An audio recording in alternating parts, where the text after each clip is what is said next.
जब संशोधन आ जाता है तो नियम ये कहता है कि संशोधन पे चर्चा हो। मैंने उस पर चर्चा शुरू करी और मैंने अध्यक्ष महोदय से कहा कि आर्टिकल 29 पे वायलेंस हो रहा है, और अगर ऐसा ही ज्यादा जिद है, जब सेंट्रल पारित नहीं कर रही, लॉ कमीशन मना कर चुका, सुप्रीम कोर्ट में ये हो चुका कि अभी इसको नहीं जरूरत है, तो फिर ऐसी मध्य प्रदेश सरकार को क्या आवश्यकता है? इसको आप परिवार समिति में भेजिए। 408 खंड है, मंत्री को मेरा चैलेंज है आपके जरिए, 25 खंड मंत्री नहीं गिना सकते आज पारित होने के बाद भी। लेकिन क्या असंवैधानिक बिल था? और असम अगला रास्ता क्या है? अब आगे क्या? मैं लीगल बात करूंगा, अभी तो जमीन की लड़ाई है, धरने पे जा रहा हूँ, आगे लड़ाई जारी रहेगी। क्या हिंदू, क्या मुसलमान, क्या सिख, क्या ईसाई, सबके लिए एक समान कानून का लागू होना, ये वास्तव में आज स्वर्णिम दिन के समान है।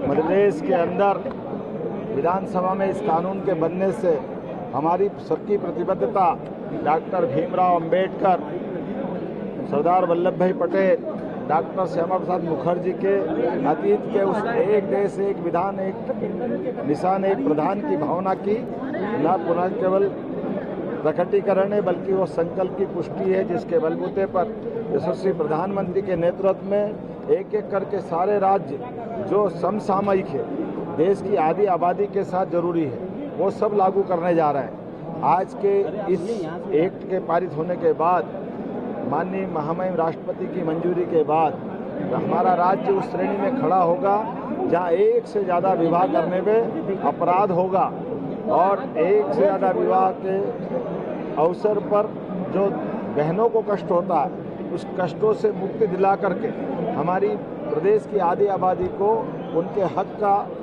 समर्थन सरकार के माध्यम से होगा। एक नहीं, कई सारी सौगात, केवल विवाह नहीं, विवाह के अलावा भी उत्तराधिकार के मामले में जो पुरुष का अधिकार रहेगा वो महिलाओं का अधिकार रहेगा। इसी प्रकार से दत्तक पुत्र से लगा करके सभी प्रकार के जीवन के जो अधिकार हैं वो अधिकार समान रूप से लागू किए जाएंगे। लिविंग रिलेशन में भी 1 महीने से कम समय में जो आयु विवाह की है 21 वर्ष और 18 वर्ष, उसका कोई उल्लंघन करेगा या विवाहतर संबंध बनाने के लिए लिव इन इत्यादि की व्यवस्था में दुरुपयोग करेगा, उसको 5 साल के लिए जेल में डाला जाएगा। हमारी सरकार नैतिक आधार पर भी और वैसे भी पूरे देश के अंदर माननीय मोदी जी के नेतृत्व में जब कई प्रकार के समसामयिक सुधारों का सिलसिला चल रहा है, ऐसे में बड़े राज्यों की आबादी में मध्य प्रदेश आज ठोस कदम उठा करके एक समान नागरिक कानून को पास कराते हुए एक नई ऊंचाइयों तक पहुंचा है। मैं अपनी ओर से आज पूरे प्रदेश को बधाई देना चाहूँगा और कांग्रेस से प्रश्न पूछना चाहूँगा कि कांग्रेस हमेशा हिंदू मुसलमान में क्यों अंतर करना चाहती है? राम और रहीम दोनों को हम अगर एक चश्मे से देखना चाहते हैं तो दोनों में भेदभाव क्यों होना चाहिए? हम सब भारत माँ के लाल, भेदभाव का कहाँ सवाल? दोनों भाई भाई के बीच लड़ाने का काम कांग्रेस ने वर्षों तक किया है और वर्षों के उस गलत कारण से भारत के अंदर अतीत के काल में जब आज़ादी मिली तो देश का बंटवारा कांग्रेस की इसी गलत मानसिकता के कारण से हुआ है। मध्य प्रदेश की धरती पर भी ये जो गलत कानून बनाने की, खास करके विदेशी शासन पद्धति के आधार पर शासन चलाने की जो भूमिका जगदीशपुर को इस्लामपुर बना करके की गई थी, उस धरती पर ही हमारी कैबिनेट ने निर्णय किया कि शरिया कानून के बजाय एक समान कानून लगना चाहिए।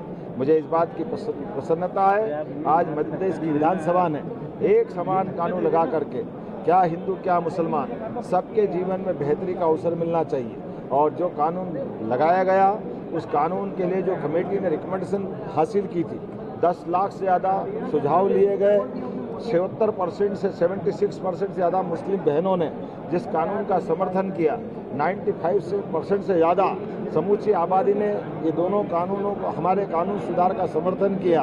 92% से ऊपर की आबादी ने, चाहे ईसाई हो या कोई और अन्य धर्म के, सब ने इसका समर्थन किया।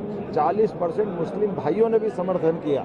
आइए हम सब मिलकर के विकास के साथ साथ ऐसी कई विसंगतियों को दूर करने के लिए आगे बढ़े। मैं अपनी ओर से राज्य की जनता को बधाई देना चाहूँगा। हमारी सरकार के गठन के बाद ऐसे कई जन कल्याणकारी निर्णयों को लेकर के हम आगे बढ़ रहे हैं और एक के बाद एक सुधार के सारे निर्णयों को लागू कर रहे हैं।